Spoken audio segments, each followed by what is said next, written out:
One thing I can give an update on, which is pretty fresh here. We had some conversations with some of the members about the access to the roof and the ladder and so forth.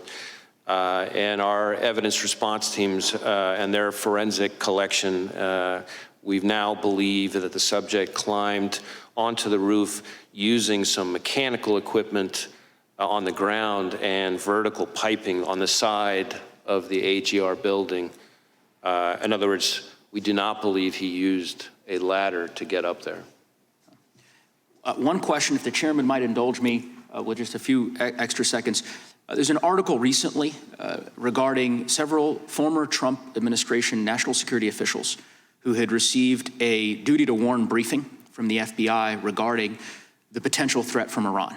And I think there is this article made clear deep concern that these individuals have, justifiably so, about the threat level, and particularly given the events of the last several months, and the need for there to be an increased security posture and security personnel for former officials who may very well still be at risk.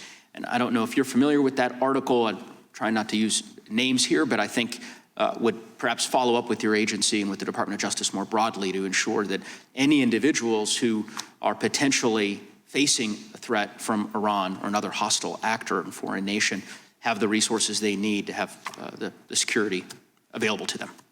So again, without reference to any specific individual, I want to be very clear about this because I've tried to be vocal on this, but it sometimes doesn't get noticed as much, which is that in my view, the Iranian government has been extremely aggressive and brazen. We have seen in the last few years an attempt, I'm speaking just from public information now, an attempt to assassinate a former U.S. National Security Advisor on U.S. soil.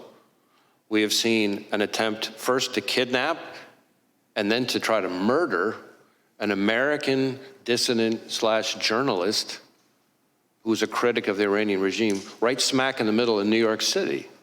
We have seen a cyber attack against a children's hospital in New England that ties back to Iran.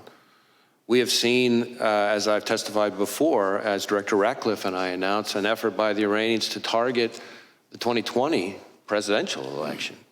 And that's all before you even get to the fact that the Iranian government is the leading state sponsor of terrorism. So if that's not enough to convince people that Iran is a threat, I don't know what is. But Director, was there a distinction between what the gentleman from Colorado raised and what you just said, this general concern in these specific instances you talk about, and a direct specific threat on President Trump that's distinct from what you've been describing as this general concern with Iran?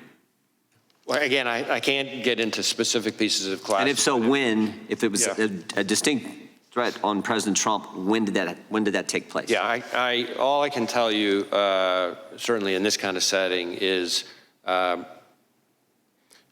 targeting of U.S. officials for the Soleimani strike is something that is a reality that the Iranian government has at times called for very publicly. And whenever there is reporting, let me try to answer your question this way. Whenever there is reporting about any of those protectees, we share the information in a variety of ways, working with the intelligence community, working with whoever is the protective service with responsibility for that individual, and we do it in a timely way using the duty to warn process that was just referred to. And to my knowledge, everything along those lines that's relevant was shared in a timely way with the relevant people. I'm Steve Doocy. I'm Brian Kilmeade. And I'm Ainsley Earhart. And click here to subscribe to the Fox News YouTube page to catch our hottest interviews and most compelling analysis.